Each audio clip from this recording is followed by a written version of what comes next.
What's going on, guys? Today, I want to talk about the book, The Way of a Superior Man. One of the really profound books that I remember reading a couple years back that still had a lot of impact in me. This book really, it's all about a man's journey and talks about a relationship with, your significant other, your wife, how to really navigate that polarity between the masculine and feminine, and just gives you a lot of insight and knowledge about the way of how to be the best version of yourself. So in this video I just want to cover four key takeaways that you can take away today and implement into your own life. The book really talks about the journey of a man and the pursuit and direction as the core foundation of it. A man should know his purpose and prioritize that before everything else. And this is something I really do strongly believe.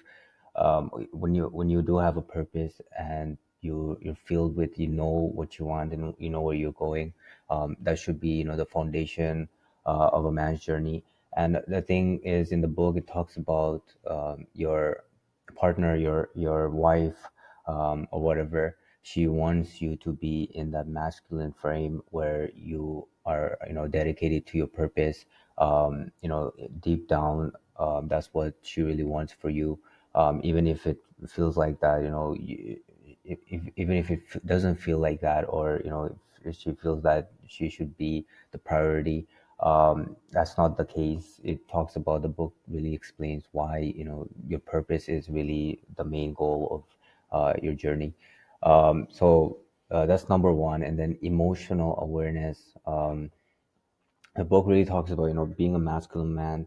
We have an idea that you don't show emotions and you're not supposed to be vulnerable or anything like that, but that's not the case. A man should learn to embrace his emotions and feelings and just be open to being vulnerable, which that creates that connection with the spouse that you want. And that deeper connection, and the relation that you're able to build through showing that vulnerability.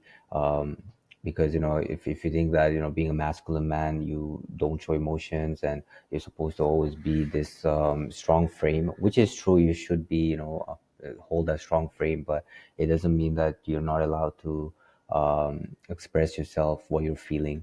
I think being a man is really being yourself, showing your true emotions, and that's a power within itself.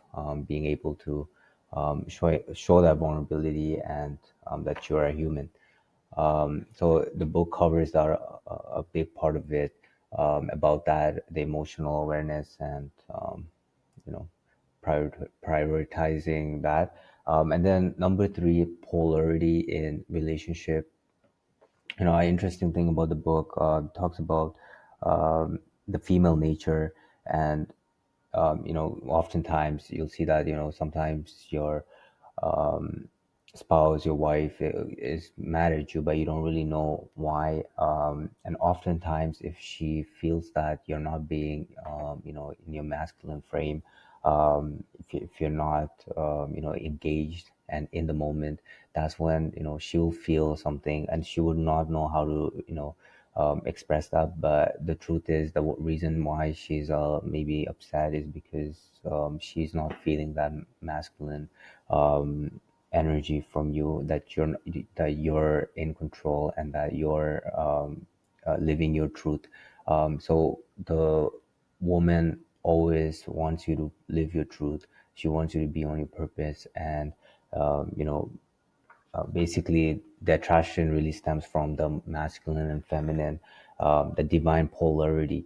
So if there is an imbalance in that, it goes deep.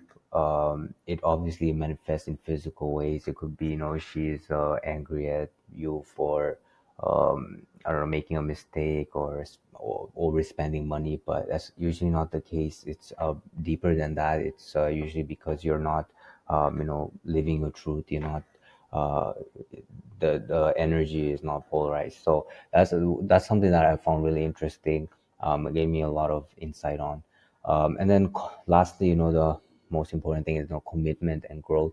It talks about relationships is a continuous evolution, and you need to always be open to growing and learning, because that's how you get that richer and more fulfilling relationship. Um, so it's a continuous growth and evolution, and then it really comes from learning about more about the partner, learning more about the people you're engaging with, and I think a lot of the connections that we build off of like trust and everything like that, most of the times it the most important thing that the other person wants is that attention, that pure attention that they crave. And when we're able to open ourselves and leave ourselves and connect with somebody outside of ourselves, that's when you're able to get that meaningful connection, that you crave, that the partner craves, your friends, family.